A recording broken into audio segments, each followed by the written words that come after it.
Hello fellow woodworkers and welcome to this week's edition of the Garage Workshop, and in this week's video we're going to be attempting to change my miter saw station. Let's get started.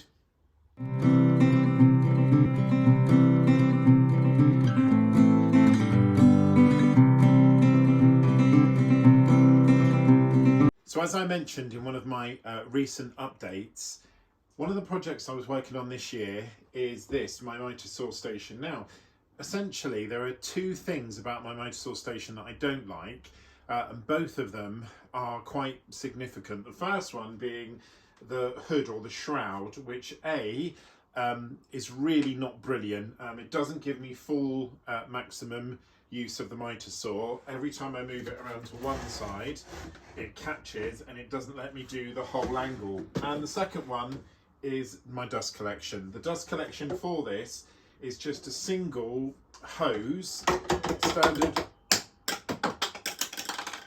doesn't like me either.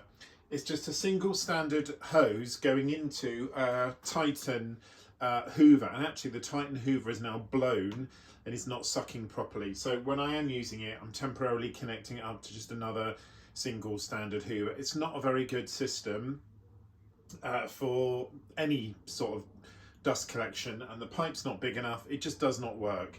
This was one of the first things that I built. I built this before I had a YouTube channel, and to be honest, it's been okay, but I've tended to find that the storage hasn't worked out the way that I'd hoped it would, and it's all a bit sort of bish bash bosh because it was the first thing that I sort of properly made. So I've got two ideas currently in my mind, and what I'm going to do is just spend some time planning them out in more detail than I normally do because I want to get this right.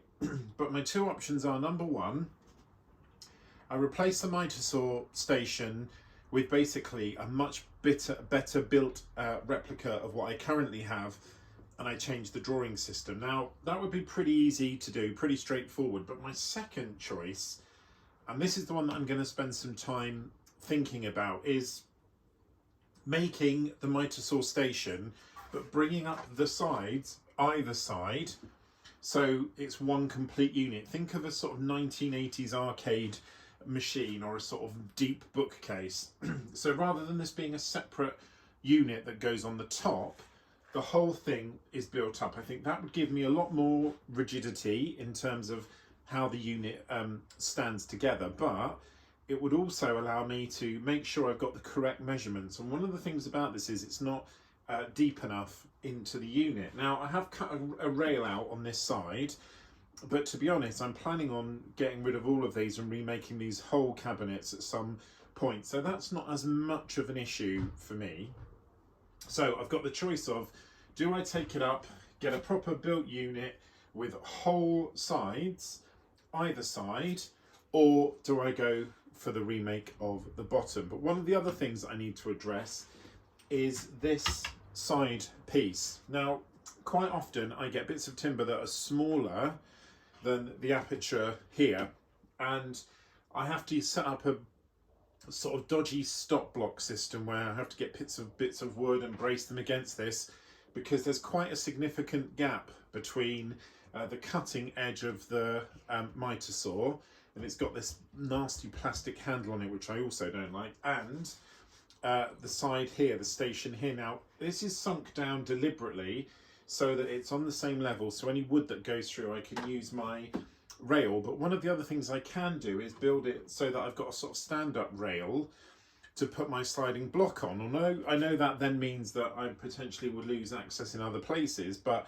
it does also mean that I could completely redesign this and put some built-in shelves in. So lots of options, but this is the key bit, which is why I'm tackling this bit first. But the thing I have got to do is make it a lot deeper than it is now. It's not really deep enough, and when it's fully slid back, the gap between the back of the miter saw and the back of the hood is literally about 1 centimetre. It's just not big enough. So I'm going to have a little bit of a knocking together, but the first thing I want to do is just see if I can do something about these plastic handles. So in my mind, I'm thinking that I can perhaps make these with wood, take these off and fabricate something that will take this to be level with that. The other thing is I've got to raise the whole thing up. At the moment, it's attached via the holes that are built into it. It's attached onto the base, and it means whenever I move it, the bottom of this unit, I'm not sure if you can hear it, grinds on there. It needs to be raised up a little bit. And the other reason it needs to be raised up is there's a lot of dust that drops down through there, and obviously that gap's not big enough to fit a hoover under. So what I have to tend to do is get a piece of wood or a ruler and sort of manually push all the dust out so that I can hoover it. It's not ideal, and as I said, it was one of the first things. So quite a lot of things that I want to think about, but the first thing I'm going to attack is seeing if I can make a wooden template that will go on this side so I can attach it directly there, and then I've got a chance of joining that template to whatever option I come up with. So let's do that now. So the first thing I did was take off the plastic handle on the mitre saw, and I've included this part of footage in this first episode of this video, even though it will become more apparent in the second one. But I wanted to make sure before I did anything else that I could actually do what I wanted to do, which was to cut a shape that would enable me to take the edge of my mitre saw right to the edge of the worktop, because what I want to have is a complete continuous run through my mitre saw all the way on. And at the moment you can see where my hand is there, my ear defenders, I've got a gap. So I wanted to just knock up something, just a template or a prototype, to see if what I was actually trying to do was possible.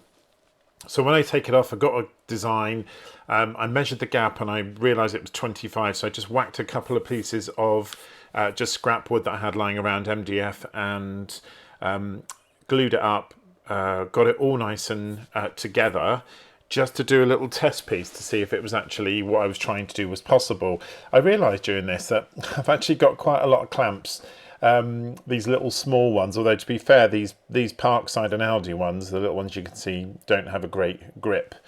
After it came out, luckily it was nice and firmly stuck together, and then I just really simply put the template on, drew round it, got the shape I wanted it to be, and then I decided to work on the bandsaw. I think I've mentioned this in previous videos. My bandsaw work is not the greatest. Having of course put it on that way, I realised it was upside down, so then I turned it over and redid it the other way. But my bandsaw work isn't great, so I thought this would give me another chance to practice. So I took it to the bandsaw, and thank you very much for all the comments in my last video that included the bandsaw when people pointed out that the blade height was too high, and as you can see I lowered it, and then when I put it through the bandsaw I got a good shape. I then tested it, leveled it off, and it pretty much was okay. It just needs a little bit of an angle cut in it. Okay, so as you will have seen, I just took a little bit off camera. I just took a bit more of a chunk out of the wooden template than you saw me cut in the video, just because it was it just didn't feel very good. It's a bit uneven, but it's there for a reason. So as you said, I've just offered it up, and there is a gap. It's about 2 or 3 mil at the top, and when I look at this, I'm not sure if you're going to be able to see it. There is a slight, very slight sort of cut in on that side. It's not 100% straight. It's not 90 degrees straight up. It's only very small, but there is definitely an angle cut in it. And when I offered this up, I could feel it was catching at the bottom, and it wasn't letting it sit as flush as it could be because of that angle. So obviously the way that I can cure that is to just put a tiny bevel on this side, and just see if that works. But what this experiment has given me enough of an idea of is that this will actually work. It's going to need a little bit of configuring possibly, but it's a very small angle that's got to be cut there, but the good thing is it works. And in terms of the actual template, as I said, it's been sort of a bit chopped off now, but it does work enough that I should, in theory, be able to make a couple of little add-ons, little stands that will keep that level across the top. So I'm going to stop that now because I know I can do it. and when I come to actually make the final one, I will do it. And actually these two bits of MDF that I've got are just exactly the right size, so when it was laying flush it was exactly level, so that's good. So in terms of that little test, that's at least worked out to me now that it will work. So the next bit is to actually do the design of... The next thing I did was to take out another mortgage in order to buy a whole sheet of plywood. I didn't show you the footage of me getting it into the workshop, which perhaps I should have done, but it was £45 for this piece of plywood. I mean, it's just ridiculous, really, the price of wood at the moment. I also had these 2 off cuts of wood, so I used them to get it up in the air a little bit, which will enable me to cut it easier with my plunge saw. So I did some measurements, got some accurate measurements, and I'd gone for a plan of getting the 2 longest pieces, the 2 sides of the miter saw station, out of this length, and it also gave me enough of a length the other side to do what I wanted to do. I then just run it through the plunge saw. I've mentioned my love affair with this Parkside plunge saw many times, but it is really very good for the money. Obviously you're going to get a better performance with a much more expensive one, but it is brilliant. So having initially cut the plywood, it did make it much easier to manage, and I was then able to knock off the 2 sides one at a time. A little bit of an issue with some of the cuts, and then when I put the 2 together, I think, you know, this might have been a little bit too much work for my saw. I'm not going to lie, it did struggle, and you can see there's a lot of burning there, so perhaps I should have done them one at a time, but I was so keen to get them exactly the same length that I didn't want to sort of do them independently, and I checked and it was perfect. Pocket holes! Haven't had pocket holes on the garage workshop for ages, so this piece is the piece that's going to be at the bottom that I was pocket holing there. And when I had all of the sides cut, I just made sure that I had enough wood in the right sections, as it were, for it all to work. So with everything cut, I then came to what I thought was going to be the easier next stage, but actually turned out to be really challenging, which was the putting together. Or I should say, by the way, this is me cutting the sides down to length, because obviously when I cut them off the main bit of board, they were just a little bit too long. So these are the 2 sort of side sections that I'm cutting down to length. As you can see, wearing full PPE, and you might be able to see my glasses there. These might feature in an upcoming video, but fantastic. I got them when I was in the States. I then just knocked off the edge where it hadn't quite got it, and I just knocked the edges back with just a hand sand, because some of them there was just a little bit of roughness, but to be honest, the quality of cuts with that plunge saw is really good, but there were just a few little bits that needed knocking off, and more than anything it was splinter protection for me more than anything. I then put a line on this. Now this is because the bottom of the cabinet is not sitting on the floor, and this was about the width that I wanted, so I used this piece of wood so I knew I had the same size and the same shape. I then clamped it together, and as you can see I was using the gauge there. I'm just checking as well to make sure that it's exactly the same length from the top of the wood. I then put in the pocket hole screws. I recently bought some pocket hole screws from Homebase. I think I might have mentioned this in a previous video, but I got a whole selection of pocket hole screws and actually paid less for them than they are to buy them in the States, which I was really surprised about. And actually I didn't even know Homebase still exists, but it exists online, and I got a really good deal. The next thing that I did was cut a strip. This strip I'm going to use a little bit later for the sort of innard, you'll see in a minute.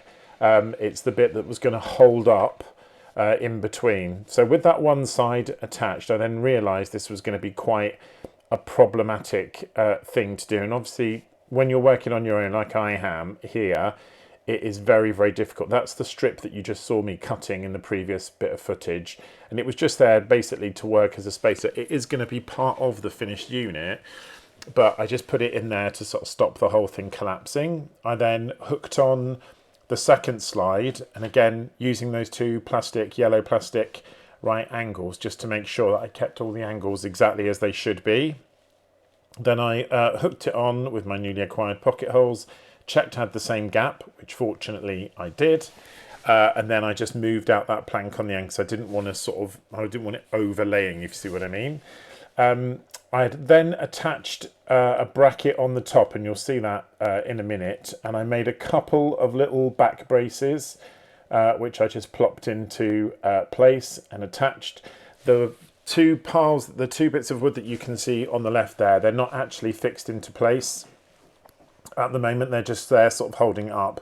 I put the brace in first because that was the most important thing, just to make sure that as much as possible I had rigidity in it. So I hooked those together, got them in, got them exactly where I wanted them to be before I was able to fix it down. And again, with this, it's just about keeping everything exactly as it should be. So all right angles, and off camera, I just checked with my square that everything was at a right angle, which it was.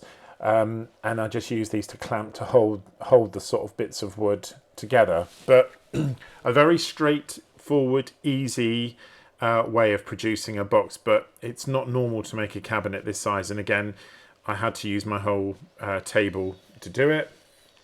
I then switched to some 12 mil ply, which is going to be a shelf in the middle that I'm going to fix the rails, the drawer rails to. And I went out, I had to go out and get this wood because I didn't have enough. I had some in the workshop but nothing that was big enough. So I just hooked in some pocket holes again. I did both sort of above and below, and I did a couple of other ones. And this was sort of my first mistake because I realised that the wood wasn't big enough, tall enough. So I hooked it up anyway, just checking that everything was exactly on the right angle. And I also checked the measurements from side to side because although it looks bolt upright, it's actually leaning one way. So when I'd done that, you can see me there just checking the measurements and making sure it was right. I just used some little mini clamps to make sure the wood was sort of pushed in the right way. But I did have a gap at the top, and at first I thought, oh, it'd be okay, but actually it really wasn't. So I used the Type Bond 2 that I got when I was in the States, the quick drying one, and I just spread it out, put it on, and to be honest with you, I wasn't very happy. It was sort of a bit leaning forward, but it wasn't that way when I sort of did it initially.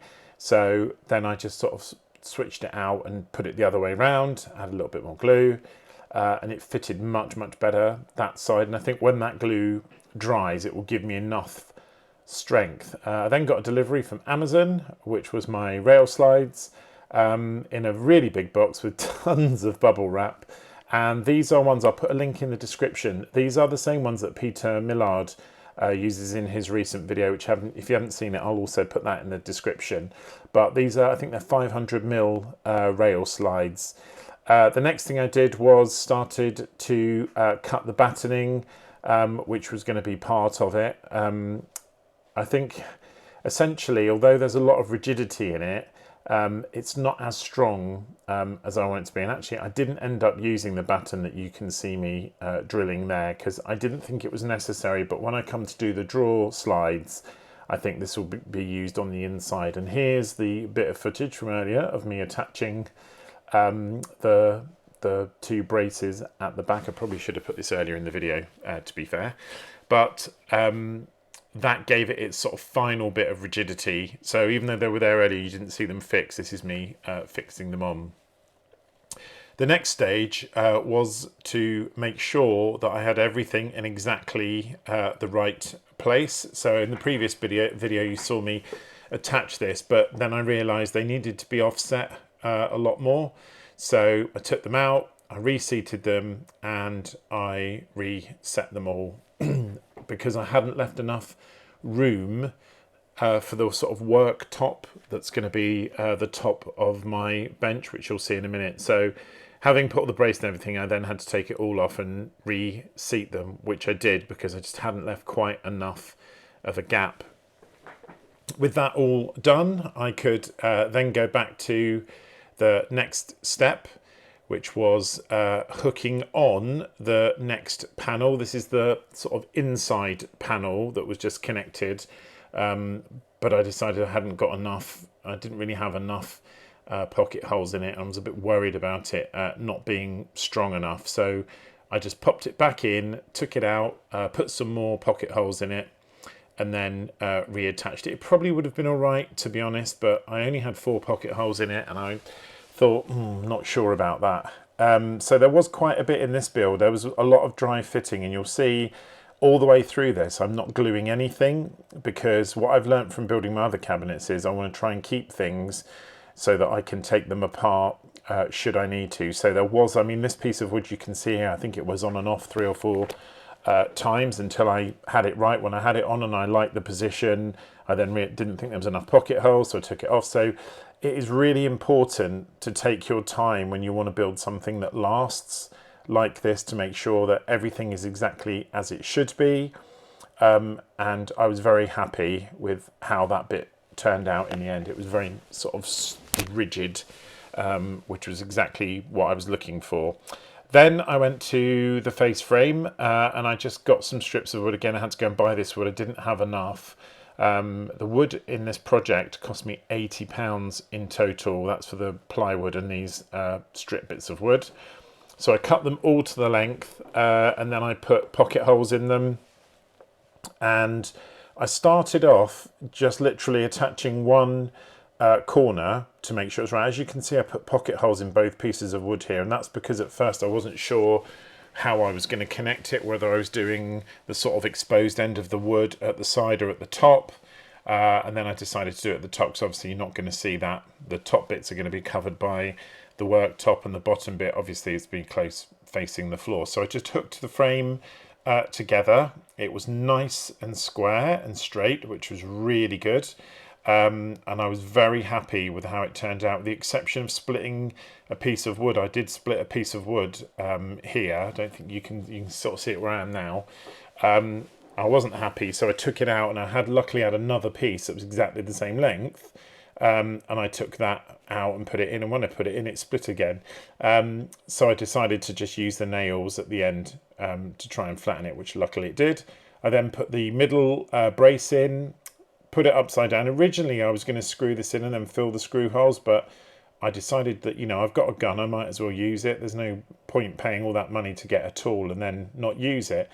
So having had all the fiddle with my gun, because it's not brilliant, this gun, I think I mentioned in previous videos, I'm sort of been quite disappointed with it, but I have had a fiddle using different nails, and I've readjusted the sort of pressure with which the gun fires, and you'll probably see from this, hopefully you can see, it's left quite big holes, but it has really attached it. So I'll just go over and fill those holes with some filler.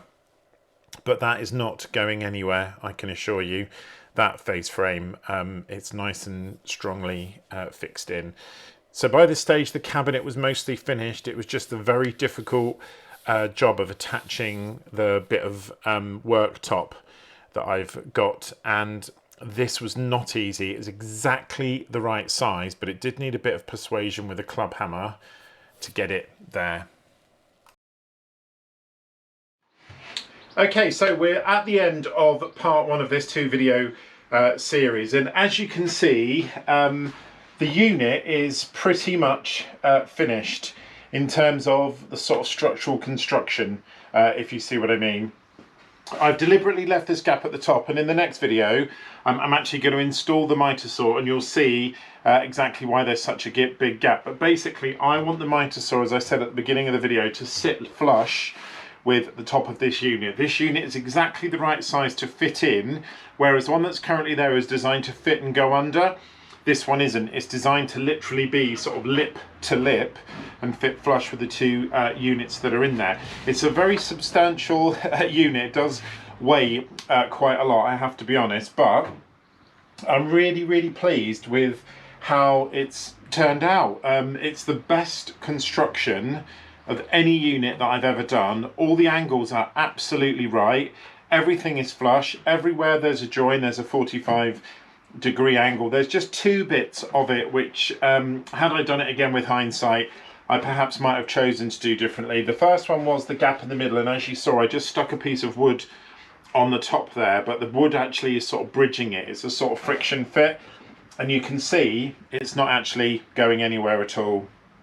The second thing is the wood down here, and I know you can see that split when I put the pocket screws in. Now, luckily I had an identical piece of wood the same size, and I did the same thing, and weirdly it split in exactly the same way, which is annoying, and you can sort of see it a bit. But what I'm going to do when I come to sand this down to put my finish on it, I'm just going to see if I can sort of perhaps level that or fill that out with a little bit of filler. I've got to go around and fill all of these, you know, my brad nail holes, and again I'll fill them, just give it a little sand, and I think when you've got the finish on it, it won't matter. So they're the two things. Pluses, more than I thought.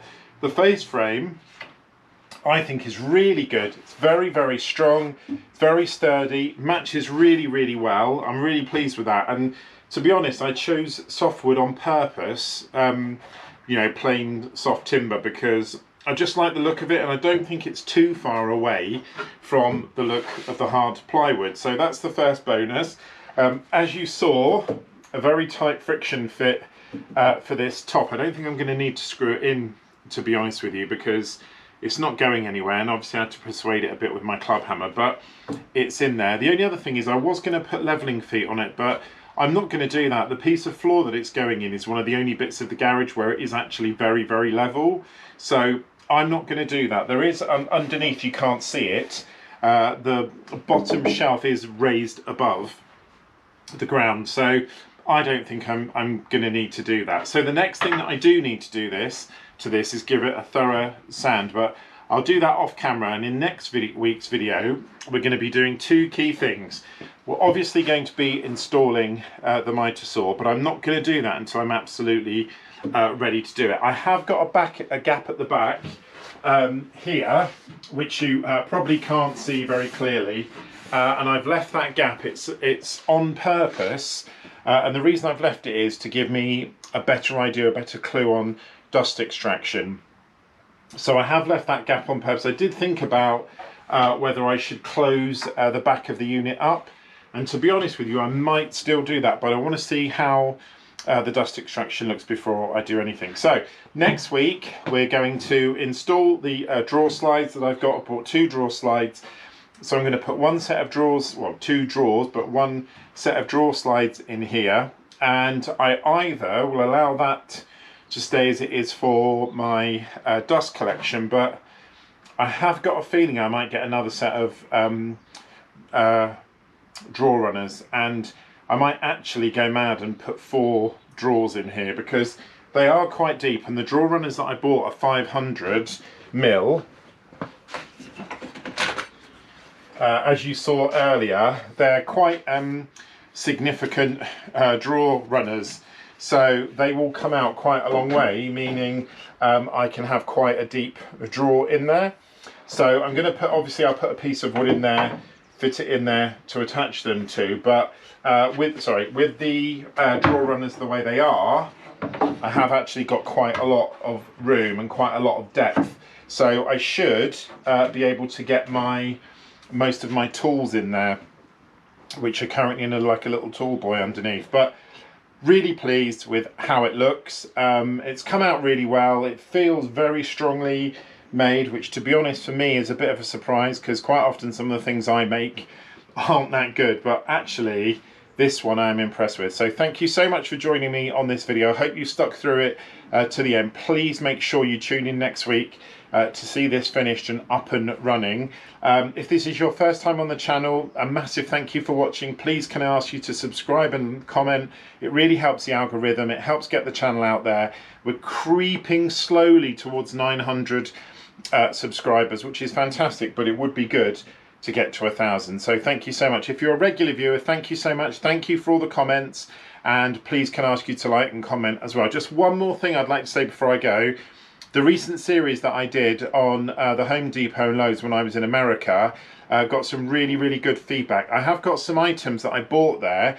If you'd be interested in me doing a sort of closer look and a 10-minute tour review, please put a mention in the comments and I'll do that now. But I picked up a couple of things that you didn't see on the video, and I'll be very happy to do one of those. And we've also got some upcoming Parkside Lidl buys that I can put in there as well. So if you want to see that as a video, please put it in the comments. If not, I'll catch you on next week's episode of the Garage Workshop.